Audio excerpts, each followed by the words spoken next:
নাগৰিকত্ব সংশোধনী আইনৰ বিৰুদ্ধে আজি অব্যাহত আছে শিৱসাগৰৰ বিভিন্ন দল সংগঠনৰ প্ৰতিবাদ। নাগৰিকত্ব সংশোধনী আইন প্ৰত্যাহাৰৰ দাবীত এক সংবাদমেল সম্বোধন কৰি বুধবাৰে নাগৰিকত্ব সংশোধনী আইনৰ বিৰোধিতাৰে গণসত্যাগ্ৰহ কাৰ্যসূচী আহ্বান জনোৱা বীৰ লাচিত সেনাৰ শৃংখল চলিহাক আটক কৰে শিৱসাগৰ আৰক্ষীয়ে। কা আইন প্ৰত্যাহাৰৰ দাবীত প্ৰতিবাদী কাৰ্যসূচী ৰূপায়ণ কৰিবলৈ ওলাই অহা বীৰ লাচিত সেনাৰ অসমৰ কেন্দ্ৰীয় সচিব ৰন্টু পানীফুকন, কেন্দ্ৰীয় সাংগঠনিক সম্পাদক শৃংখল চলিহাকে ধৰি প্ৰায় 30 জন প্ৰতিবাদকাৰী শিৱসাগৰ আৰক্ষী আটক কৰি গতিয়াই গাড়ীত উঠাই লৈ যায়। কা বিৰোধিতাৰে গণতান্ত্ৰিক প্ৰতিবাদ সাব্যস্ত কৰা মহিলা প্ৰতিবাদকাৰীকো চুচৰাই লৈ যোৱা অসম আৰক্ষীক ধিক্কাৰ বীৰ লাচিত সেনা অসমৰ।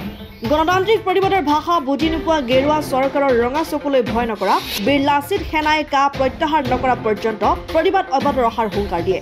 ফেচিষ্ট ৰাজনীতি য'ত চলি আছে, য'ত হিটলাৰী শাসন চলি আছে, আমি ইতিমধ্যে দেখিবলৈ পাইছো, আমাৰ অৱগত হৈছে যে বিশেষ এটা সংগঠনে যদি জোৰ সমদল লৈ তেওঁলোকে যদি তাৰ বিৰুদ্ধে যদি প্ৰতিবাদ কৰে, তেওঁলোকে ঘণ্টা ধৰি তেতিয়া কিন্তু কোনো চৰকাৰ প্ৰশাসনৰ ইয়াত কোনো অসুবিধা নাথাকে। কিন্তু বীৰ লাচিত সেনা অসমকে আদি কৰি বহুকেইটা সংগঠনে ইয়াত আপোচবিহীন সত্তাৰে অসম আৰু অসমীয়া অস্তিত্ব ৰখাবৰ কাৰণে তেওঁলোকে যি আপোনাৰ সংগ্ৰাম চলাই তাত কি কৰিছে, আপোনাৰ মান সেনা মেলি দিছে। আপুনি দেখিছে ইতিহাসে ইতিমধ্যে কথা কয় যে অসমীয়াই যদি ইংৰাজ খেলিব পাৰে, অসমীয়াই যদি মোগল আৰু মান সেনাক খেলিব পাৰে, অসমীয়াই কিন্তু বাংলাদেশীকো কিন্তু দৌৰাই খেলিব। এইটো কথা মানে বীৰ লাচিত অসমৰ শিৱসাগৰ ঐতিহাসিক শিৱসাগৰ এই জেগাৰ পৰা আমি স্পষ্ট কৰি দিছো। আপুনি ইতিমধ্যে গম পায় যে অসম পুলিচ প্ৰশাসনে বীৰ লাচিত সেনা অসমৰ আপোনাৰ শৃংখল চলিহাকে আদি কৰি ৰন্টু পানীফুকন ককাইদেউ মুখ্য সচিবক ইতিমধ্যে বহুকেইটা সংগঠনৰ নেতাসকলক তেওঁলোকে চুচাই লৈ গৈছে যে আমি যি আপোনাৰ আন্দোলন কৰিছে, আন্দোলন আমাৰ গণতান্ত্ৰিকভাৱে আছিলে, ইয়াত আমি গণতান্ত্ৰিকভাৱে শান্তিপূৰ্ণভাৱে আন্দোলন কৰিছিলো, কিন্তু আমাৰ ওপৰত যি আক্ৰোশপূৰ্ণভাৱে আক্ৰমণ কৰিছে সেই আক্ৰমণক আমি ধিক্কাৰ জনাইছো।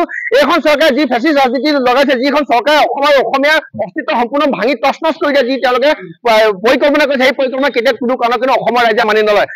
এই কাখন বিজেপিৰ মজিয়াত গৃহীত হ'ব পাৰে, কিন্তু কাখন কেতিয়াও কোনো কাৰণত অসম আৰু অসমীয়া স্বাভিমানী অসমীয়াৰ আৰু বীৰ লাচিত সেনা অসমৰ মজিয়াত গৃহীত হোৱা নাই। গতিকে ইয়াৰ পৰা এটা কথা স্পষ্টভাৱে কৈছো, আইনীভাৱে আমি ল'বলগীয়া বিষয়ৰ উপৰিও বীৰ লাচিত অসম তথা অসমৰ সচেতন জনসাধাৰণে যি অসম আৰু অসমীয়াৰ কাৰণে মন প্ৰাণ দি ভাল পাইছে, তেতিয়া কোনো কাৰণত তেওঁলোকে কা মানি লোৱা নাছিলে, কা মানি লোৱা নাই আৰু আহি থকা কা নামানে। আৰু এই যি যাত্ৰা শিৱসাগৰৰ পৰা আৰম্ভ হ'ব, আহি থকা দিনত দিছপুৰলৈকে এই যাত্ৰা অতিবাহিত থাকিব। ইয়াৰ পৰা এটা কথা আমি ক'ব বিচাৰিছো যে অসমৰ অসম পুলিচ প্ৰশাসনক যে আপোনালোকো অসমীয়া হয়, যে কেন্দ্ৰৰ পৰা এটা যে নীতি নিৰ্দেশনা আহিলে বুলিয়ে আপোনালোকে চাবি কাঠি পুতলা হোৱাটো আমি ইয়াত বহুতো দুখ প্ৰকাশ কৰিছো। বহুখিনি দেখিছো IPS আছে, বহু কেইজন APS আছে, ইমান দক্ষ আৰু যোগ্য ব্যক্তিসকলে কিয় তেওঁলোকে নিজৰ সকলো মান মৰ্যাদা আৰু মগজু বিকি দিছে। ইয়াৰ পৰা এটা কথা স্পষ্ট কৰিব বিচাৰিছো, আহি থকা দিনত প্ৰত্যেকজন অসমীয়া যদি ৰাজপথলৈ যদি ওলাই নাহে, তেতিয়াহ'লে কিন্তু এই ভয়ানক বিপদে এদিন কিন্তু আমি অসমতে কিন্তু আমি ভগনীয়া হ'ম। গতিকে ইয়াৰ পৰা এটা কথা স্পষ্ট ক'ব বিচাৰিছো যে সময় থাকোঁতে প্ৰত্যেকজন অসমীয়া ওলাই আহক, নহ'লে কিন্তু এইসকল ব্যক্তি আপোনালোকে ইতিমধ্যে গম পায় যে বিগত 6 বছৰত প্ৰায় 39 লাখ বাংলাদেশৰ পৰা হেৰাইছে। গতিকে সেই বাংলাদেশীসকল ক'লৈ আহিছে? সেই বাংলাদেশীসকলে ত্ৰিপুৰা আৰু অসমলৈ আহিছে। গতিকে যে বৰপিয়ে যে পাৰি দিছে কেৱল ৰাজনৈতিক উদ্দেশ্য প্ৰণোদিতভাৱে এখন চৰকাৰে, আমি তাক ধিক্কাৰ জনাইছো। তেওঁলোকে যিখন চৰকাৰে এখন সুস্থ এখন আপোনাৰ শুদ্ধ NRC পৰিকল্পনা কৰিব নোৱাৰে, সেইখন চৰকাৰে আকৌ কি কৰে, তেওঁলোকে গড় মতা দেখা অসমীয়াৰ ওপৰত। আপোনালোকৰ ইমান যদি বৰ সাহস আছে, জাতি মাতি আৰু ভেটি শ্লোগান দিয়া চৰকাৰখনে এবাৰ অসম আৰু অসমীয়াৰ কাৰণে কিবা এটা ভাল কাম কৰি দেখাওক। তেওঁলোকে কেৱল ব্ৰিটিছৰ দিনৰ কানি আৰু বৰ্তমান দিনৰ হিতাধিকাৰী, মানে বিজেপি চৰকাৰৰ হিতাধিকাৰীৰ মাজত একো পাৰ্থক্য নাই।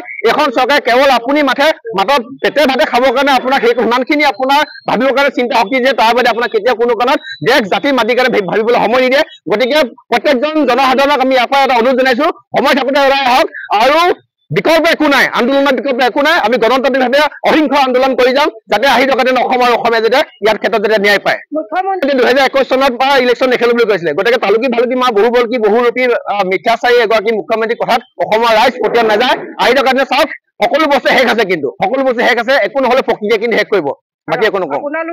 আমি যুদ্ধখন দিছো আমাৰ আই মাতৃৰ কাৰণে, আহি থকা আমাৰ প্ৰজন্মৰ বাবে। গতিকে কোনোবা যদি শুই আছে তেতিয়াহ'লে সি জাগিব হ'ল, কোনোবা যদি হাঁহ পৰা শুই থকা ভেকচিন দিছে তেতিয়াহ'লে সি কিন্তু সজাগ হ'ব হ'ল।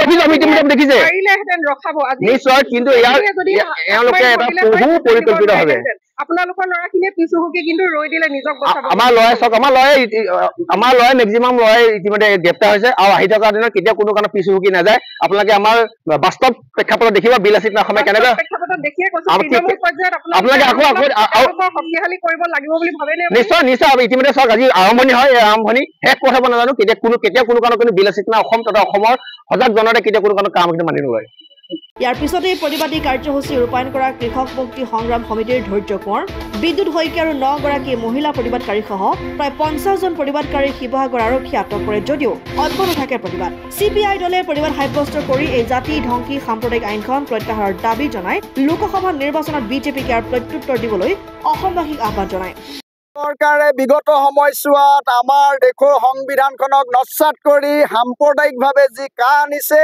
এই কাহখন আমাৰ অসমৰ জনগণে কেতিয়াও মানি নলয় ইয়াৰ বিৰুদ্ধে সকলোৱে প্ৰতিবাদ কৰিছে সকলোৱে প্ৰতিবাদ কৰা উচিত তেওঁলোকে যিমানেই যি যুক্তি দি নাথাকক কিয় আৰু কোনো বিদেশী নাহে বুলি কৈ থকাৰ এই যুক্তি আমি কেতিয়াও মানি নলওঁ এই যি কাৰ জৰিয়তে হিন্দু বাংলাদেশী বা 6 ধৰ্মাৱলম্বী যি বিদেশীক অনাৰ বাবে তেওঁলোকে অসমৰ জাতি ধ্বংস কৰিবলৈ দিহা কৰিলে ইয়াক আমি তীব্ৰ নিন্দা কৰিছো তীব্ৰ গৰিহণা দিছো সকলো অসমবাসী সকলো জাতি প্ৰেমী অসম প্ৰেমী ৰাইজে ইয়াৰ তীব্ৰ বিৰোধিতা কৰিবলৈ আমি পুনৰবাৰ আহ্বান জনাইছো গতিকে এই বিজেপি চৰকাৰক অহা সময়ছোৱাত যি নিৰ্বাচন আছে এই নিৰ্বাচনত আচলতে ইয়াৰ প্ৰতিশোধ ল'বৰ কাৰণে আমি বিনম্ৰতাৰে নিবেদন জনাইছো আনহাতে নাগৰিকত্ব সংশোধনী আইন প্ৰত্যাহাৰৰ দাবীত শিৱসাগৰ চহৰৰ দোলমুখ চাৰিআলিত উত্তাল প্ৰতিবাদ সাব্যস্ত কৰি অসমীয়া যুৱ মঞ্চই নাগৰিকত্ব সংশোধনী আইনৰ প্ৰতিলিপি দাহ কৰে তাৰ প্ৰতিলিপি দাহ কৰি প্ৰতিবাদ সাব্যস্ত কৰাৰ সময়ত